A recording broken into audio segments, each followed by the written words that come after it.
आता यावेळेस जी भारतीय जनगणना सुरू आहे, ही जनगणना अत्यंत महत्त्वाची आहे. कारण या भारत देशाला स्वातंत्र्य मिळाल्यानंतर ही पहिल्यांदाच जातीय आधारित जनगणना या भारत देशामध्ये होत आहे. आणि ही जातीय आधारित जनगणना ही अत्यंत महत्त्वपूर्ण आहे.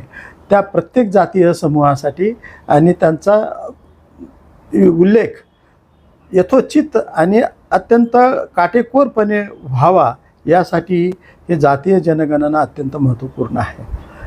ही जातीय जनगणना अनुसूचित जातीच्यासाठी सुद्धा तेवढीच महत्त्वाची आहे. पण त्यातल्या त्यात बौद्ध समाजातील लोकांनी अत्यंत जागरूकपणे या जातीय जनगणनेला रिस्पॉन्स दिला पाहिजे. आम्हाला डॉक्टर बाबासाहेब आंबेडकरांनी 14 ऑक्टोबर 1956 साली नागपूरच्या दीक्षाभूमीवर बुद्ध धम्माची आम्हाला दीक्षा दिल्यानंतर आम्ही बौद्ध झालो आणि बौद्ध धर्मामध्ये जात नाही असा आमच्या सर्व बुद्धिजीवी लोकांनी आग्रह केला आणि समजही केला. आणि स्वतःला बौद्ध किंवा नवबौद्ध असं संबोधित करून आम्हाला महाराष्ट्र शासनाने 1961च्या GRनुसार अनुसूचित जातीतील लोकांनी ज्यांनी बौद्ध धर्म स्वीकारलेला आहे त्यांना अनुसूचित जातीच्या सवलती दिल्या खऱ्यात, परंतु केंद्रामध्ये त्या आम्हाला अजूनही मिळालेल्या नाही आहेत. बौद्धांना म्हणजे धर्मांतरित बौद्धांना केंद्र शासनामध्ये सुद्धा अजूनही सवलती मिळालेल्या नाही. आम्ही जर शेड्यूल कास्ट असू तर शेड्यूल कास्टमध्ये 59 जाती आहेत. 59 जातीमध्ये 37 नंबरवर आम्ही महार जातीचा उल्लेख आहे, परंतु बौद्ध म्हणून किंवा नवबौद्ध म्हणून त्या 59 जातीच्या यादीमध्ये अजिबात उल्लेख नाही आहे.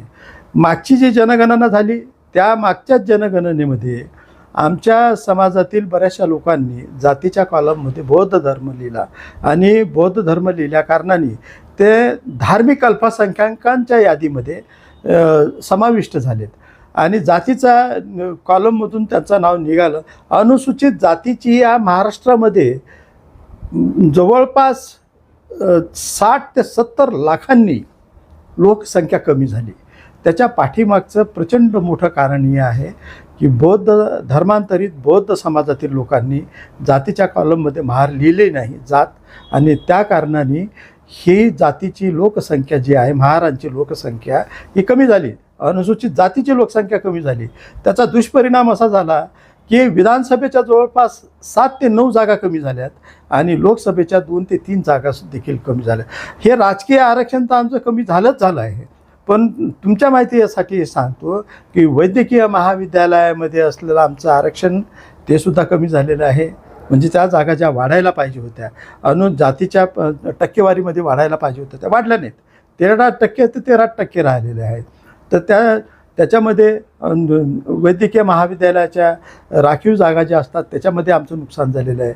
इंजिनिअरिंगच्या म्हणा किंवा तुमच्या स्कॉलरशिपच्या म्हणा किंवा नोकरीतील आरक्षणाच्याही मध्ये आम्हाला त्याच्यामध्ये हे नुकसान सोसावं लागलेलं आहे. राजकीय जागांवरचं तर आमचं नुकसान झालेलंच आहे.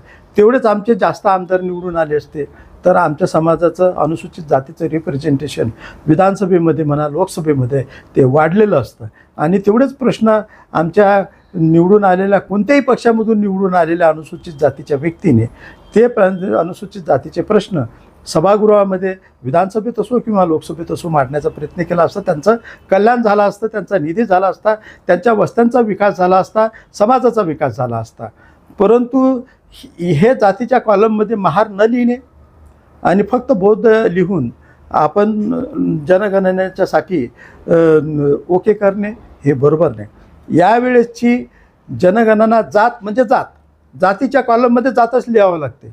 तुम्ही जातीच्या कॉलममध्ये बौद्ध लिहू शकत नाही, कारण जर तुम्ही बौद्ध लिहिलं तर धार्मिक अल्पसंख्याक व्हाल. आणि मला हेही सांगायचं आहे की GOI गव्हर्नमेंट ऑफ इंडियाची जी स्कॉलरशिप मिळते ना ती जातीच्या आधारावर मिळणारी स्कॉलरशिप ही अल्पसंख्याकांना जे काही स्कॉलरशिप मिळते किंवा अनुदान मिळते त्याच्या निम्म देखील नाही. म्हणून अल्पसंख्याक होणे आपलं आर्थिक नुकसान आहे. नोकऱ्यातलं तर आहेच आहे आणि पुढचे सुद्धा भरपूर सारे प्रश्न आहे की कास्ट सर्टिफिकेटमध्ये बौद्ध लिहिल्यानंतर केंद्र सरकारच्या नोकऱ्या तुम्हाला अवेल करता येत नाही, ते आरक्षण आपल्याला अवेल करता येत नाही, त्याचे मोठे प्रश्नचिन्ह निर्माण होतात. म्हणून माझी सर्व महाराष्ट्रातील महार जातीतील लोकांना नम्रतेची विनंती आहे. माझ्या वडिलांनी बौद्ध धर्माची दीक्षा घेतली. माझ्या शाळेच्या दाखल्यावर लिव्हिंग सर्टिफिकेटमध्ये बौद्ध लिहिलेलं आहे. त्यानंतर माझा जातीचा दाखलासुद्धा त्यावेळेस नवबौद्ध म्हणून मला देण्यात आलेला होता. जेव्हा मला निवडणूक लढण्याची वेळ माझ्यावर आली आणि कास्ट व्हॅलिडिटी मला मागण्यात आली, तर माझं जे जातीचं प्रमाण कास्ट व्हॅलिडिटी सर्टिफिकेट आहे ते मला महार देण्यात आलं आणि ते महाराष्ट्र शासनाने जे दिलेलं आहे ते बरोबर होतं. आणि म्हणून आता मी जातीच्या कॉलममध्ये महार लिहितो आणि धर्माच्या कॉलममध्ये बौद्ध लिहितो. तर सर्वांना माझी नम्रतेची विनंती आहे की जातीच्या कॉलममध्ये तुम्ही महार लिहा, म्हणजे तुम्ही अनुसूचित जातीचे आहे, आणि तुम्ही बौद्ध धर्म लिहा. महार लिहिलं म्हणजे हिंदू लिहिण्याची गरजच नाही आहे. तुम्ही बौद्ध स्पष्टपणे लिहू शकता, म्हणजे तुम्ही बौद्ध असल्याचाही त्याच्यामध्ये निर्वाळा येतो आणि तुमची जाती त्यामध्ये काउंटिंग होते, तुमचं राजकीय आरक्षण. आणि उद्या हे अबगडामध्ये समजा महारांची जातीची लोकसंख्या अबगडामध्ये जर कमी झाली तर तुमचं शैक्षणिक आरक्षण कमी होणार, नोकऱ्यातलं आरक्षण कमी होणार अबगटाच्या नुसार, आणि अबगटाच्या नुसार तुमचं राजकीय आरक्षणसुद्धा कमी होणार आहे.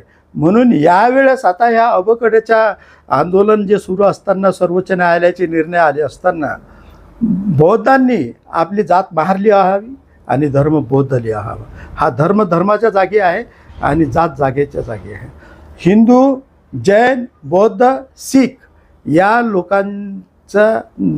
लोकांचं ज्यांचा जो धर्म आहे तो धर्म लिहावा आणि त्यांनी त्यांची जात लिहावी, याच्यावर काही अर्थ नाही. हां, अनुसूचित जातीच्या व्यक्तीने जर ख्रिश्चन धर्म जर स्वीकारला तर मग मात्र त्याला अनुसूचित जातीचे फायदे 100% मिळत नाही. त्यांनी मुसलमान धर्म स्वीकारला त्याला अनुसूचित जातीचे फायदे 100% मिळणार नाहीत. हे GRच आहे. परंतु अनुसूचित जातीमध्ये आपण आहोत आणि आपण बौद्ध धर्म लिहिला तर आपल्या आरक्षणाला कुठेही धक्का लागत नाही. म्हणून आपण आपल्या जातीच्या कॉलममध्ये महार ही जात लिहावी, धर्म बौद्ध लिहावा. काही लोक असं म्हणतात की आम्हाला बाबासाहेब आंबेडकरांनी स्वाभिमानी व्हायला शिकवलेलं, तर तुम्हाला कोणताही तुमचा स्वाभिमान यामध्ये दुखवत नाही किंवा तुमचं श्रेष्ठत्वसुद्धा यामध्ये दुखवल्या जात नाही किंवा तुमचा काही कमीपणा याच्यामध्ये नाही आहे. जात जी जात नाही त्याला जात म्हणतात आणि जात म्हणजे जातच राहते. जातीचा उल्लेख तुम्हाला महार म्हणूनच करावा लागेल आणि धर्माचा उल्लेख जो आहे बौद्ध धर्म म्हणून तुम्ही बौद्ध धर्म म्हणून करू शकता किंवा धर्माच्या कॉलममध्ये तुम्ही बौद्ध लिहू शकता. ही माझी प्रांजळ विनंती. पुन्हा आपल्या पायावर धोंडा पाडून घेऊ नको असं मी बौद्ध समाजाला कळकळीची हात जोडून विनंती करतो आहे. परंतु मला तरी असं वाटतं की ठीक आहे ना, बुद्धिजीवी आहेत तुम्ही, बुद्धिजीवी, परंतु बुद्धिजीवी लोकांनी आपल्या जातीतील लोकांना, आपल्या धर्मातील लोकांना योग्य ते मार्गदर्शन त्यांनी करावं. त्यांचा म्हणजे कुठेही जे घोळ झाला नाही, वैचारिक घोळ झाला नाही पाहिजे, त्यांच्या हातून काही घोडचूक झाली नाही पाहिजे, अशी सूचना आपल्या सर्व बुद्धिजीवी लोकांनी आपल्या समाजातील लोकांना द्याव्या. म्हणून ही यावेळेची जातीय जनगणना जी आहे ती अत्यंत कॉन्शियस, डोळ्यात तेल घालून करा, नाहीतर यामध्ये आपलं नुकसान सामावलेलं आहे. आणि नुसतं आपलं सध्याचं नुकसान नव्हे तर येणाऱ्या भावी पिढ्यांचं सुद्धा नुकसान त्यामध्ये सामावलेलं आहे. म्हणून माझ्या सर्व बौद्ध धर्मीयांना, महाराष्ट्रातील सर्व महार जातीतील लोकांना हात जोडून विनंती करतो की जातीच्या कॉलममध्ये तुम्ही महार जात लिहा आणि धर्माच्या कॉलममध्ये तुम्ही बौद्ध धर्म लिहा. तिथे हिंदू लिहिण्याची काही एक गरज नाही.